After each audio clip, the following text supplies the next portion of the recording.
Falando de violência, eu queria falar um pouco de feminicídio. O senhor acompanha os números. A gente viu uma redução dos crimes violentos como homicídio, latrocínio em 2025, mas feminicídio na contramão subiu, bateu recorde no ano passado.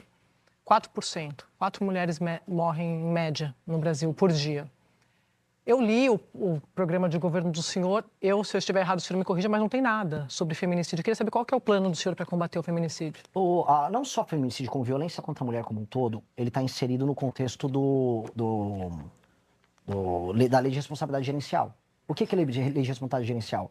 É uma série de metas que nós vamos estabelecer, inclusive, eu não sei se haverá tempo de a gente falar desse tema, que para mim é um tema central nosso para o enfrentamento de oligarquia, que é o sistema de metas para municípios e estados. Eu vou pegar quem está fazendo muito bem a lição de casa na questão do feminicídio e violência contra a mulher.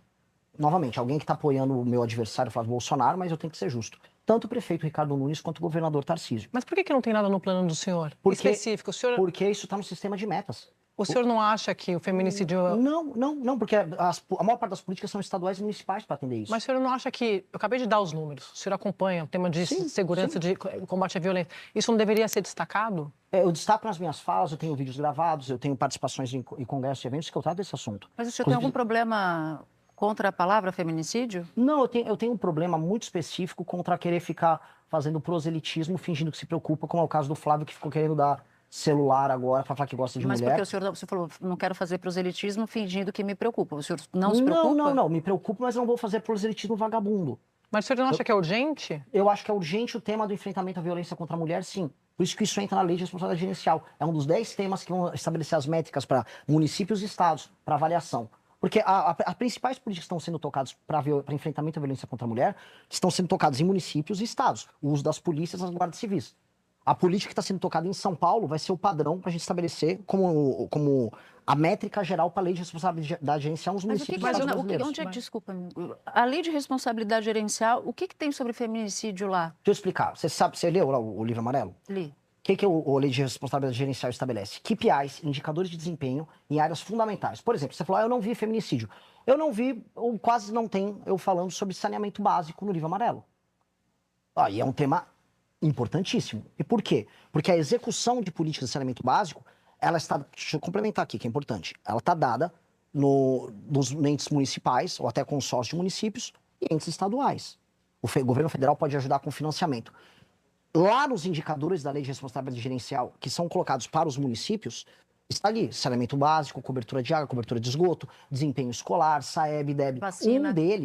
Um deles que está incluso é violência contra a mulher. São os indicadores e as políticas que vão ser adotadas.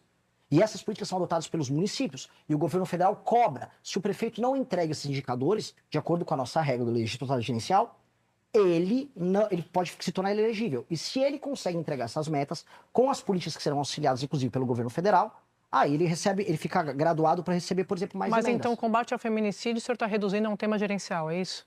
Não, é um tema... Em última instância, tudo envolve gestão. É um tema gerencial e legislativo. Eu posso, no governo federal, aumentar penas. Agora, a gestão desse enfrentamento é uma gestão que envolve estados e envolve municípios. Mas o senhor defende aumentar a pena? Defendo. Para o combate ao feminicídio? defendo todo tipo de violência, incluindo violência contra a mulher. Não, mas eu vou ler para o senhor o que é feminicídio. E o senhor me disse se concorda. Assassinato de uma mulher por razões da condição de sexo feminino, ou seja, quando o crime é motivado por menosprezo, ódio ou discriminação à condição da mulher.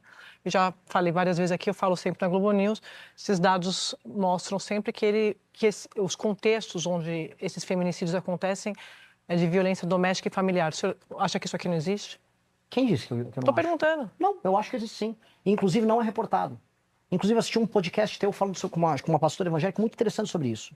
Sobre os não reports, sobre a ideia de que há uma espécie de uma naturalização e as pessoas tentam manter os núcleos familiares, achando que a violência... Porque o homem que comete, não só o feminicídio, a violência contra a mulher, ele é o mesmo homem que fala tem que matar os bandidos. Ele não se vê como alguém que está cometendo um crime. E às vezes a mulher, na ânsia de manter o núcleo familiar dela vivo, ela não reporta.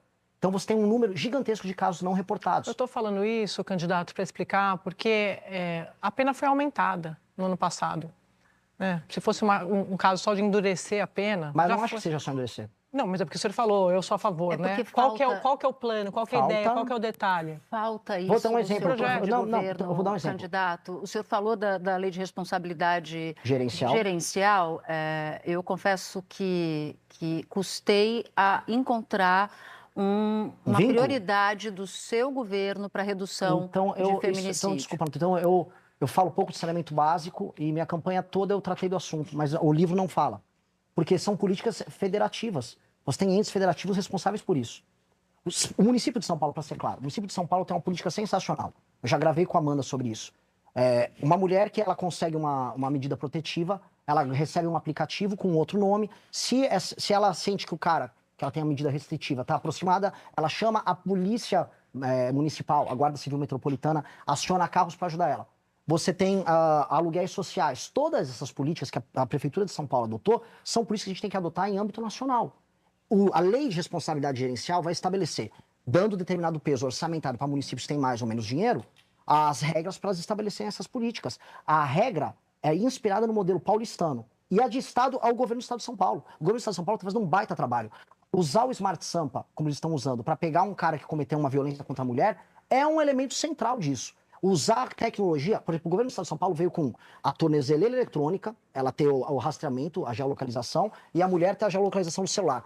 Se bate que eles estão ficando próximos, é acionado uma viatura. Tem um outro elemento que também entra aí. Há uma parte dos casos de violência contra a mulher, e as reclamações gerais que você vê, especialmente nos rincões dos centrões, regiões contadas pelo centrão também, acho que cabe, é de que a mulher não tem o acesso, existe uma questão de acesso à justiça. Ela não sabe como utilizar, ela não tem dinheiro para pagar um advogado.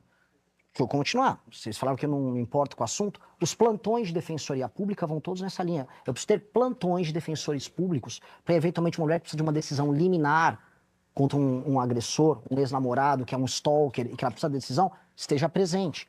Essas, assim como políticas, que eu vou te dar um exemplo, ligada à saúde e água, são políticas que não estão presentes no texto, mas são métricas que vão ser utilizadas para avaliação. Isso é um ponto, candidato. Eu não disse que o senhor não se importa com o assunto. Eu disse que, lendo o seu plano de governo, eu não vi esse assunto sendo Natuza, abordado. Mas eu também falo pouco de esgoto mas eu quero e falar água. de homens também, tá? Quero falar de homens também. Dados do próprio Tribunal Superior Eleitoral, de julho agora, de 2026, mostram que o Missão tinha mais de 90% de filiados homens e menos de 10% de filiadas mulheres. As mulheres são maioria do eleitorado. O que da sua mensagem não está chegando ao eleitorado feminino? Por que não está chegando, segundo esses dados do TSE? Isso se reflete em algum grau na nossa militância também. Isso reflete em algum grau na direita jovem, não só no Brasil como no mundo. A direita jovem costuma ser mais masculina, assim como a esquerda jovem tende a ser mais feminina. Isso não é nem opinião minha, isso são estudos internacionais que mostram isso. É natural da dinâmica das redes sociais. Conforme as idades avançam, meu grupo é muito jovem. Quando eu vou pegando, por exemplo, a distribuição de mulheres mais velhas e homens mais velhos que nos apoiam, já é mais equânime. Existe uma questão de militância jovem, que são as pessoas que se filiam, é um militante mais quente. É óbvio que eu não fico feliz com isso, porque eleitoralmente, inclusive, não faz sentido, é ruim pra gente. É ruim para criar candidatos. Agora, dentro do nosso universo, a gente precisa entender, ser uma mulher candidata é muito difícil. A Amanda, que é minha coordenadora de campanha, o que a Amanda já sofreu? Invadiram a casa dela, sequestraram a mãe dela, atacaram ela, fazem montagens de dela pelada. Dentro do nosso universo, ser uma candidata, os ataques que a gente recebe de esquerda a direita são muito pesados. E isso afasta as mulheres da atividade política, mesmo. Então, construir, inclusive, um grupo de meninas que vão ser candidatas, necessariamente é mais difícil. Tanto que o padrão das nossas candidatas costuma ser mais velho. Mesmo que a gente é um grupo jovem. Porque as mais novas ficam inibidas. Porque a porrada que vem em rede social é muito pesada. E aí, entrando, inclusive, o Jonathan Haidt fala muito disso, é um autor que eu gosto.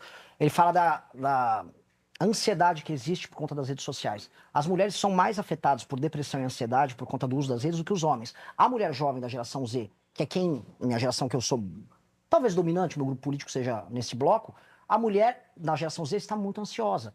Então, nesse sentido, o caminho da política dá gatilhos ainda maiores de ansiedade nela. Então, é uma coisa que a gente tem que trabalhar para acolher melhor e trabalhar melhor. Mas lógico que eu não gostaria de ficar nessa situação, de maneira alguma.